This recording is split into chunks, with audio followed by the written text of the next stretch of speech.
This is Jason with OrchidWeb, here to talk to you about one of my favorite Paphiopedilum, the Paphiopedilum delenatii from Vietnam. This plant was originally collected in the wild in the early 1900s by someone of French military personnel who sent them to a grower named delenatii in France, hence the name Paphiopedilum. It's rumored the first batch that was discovered very hard to grow and most were killed, and the ones that survived were used to breed with. And over years and generations of breeding, now we have this great, really easy to grow species of Paphiopedilum. They come in 4 color forms, of which I have 3 I can show you today.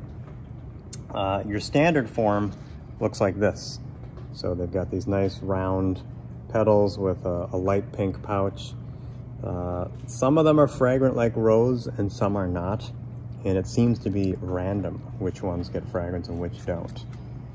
And then we have our albino form here, which you can see the leaves are solid green. There's no bit of red pigment or purple pigment on the leaves at all.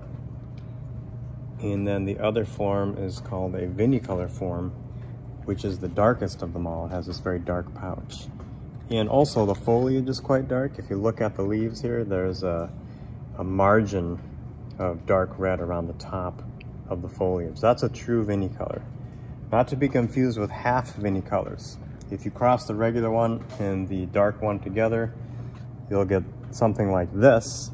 So you've got a color in between the two, and the foliage is going to be darker, but you don't have that margin of red around the foliage.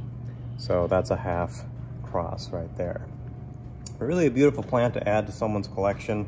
They always bloom on spot every year in the wintertime for us, usually between January and March. For some people it might be sooner or later than that, but usually within that time frame of late winter to early spring is when these flower. So if you're looking for a new plant for your collection, this is a really fun plant to grow, easy to grow, and it's a species the way it was found in the wild. So there's something nice about knowing you're keeping a species going in your collection as well.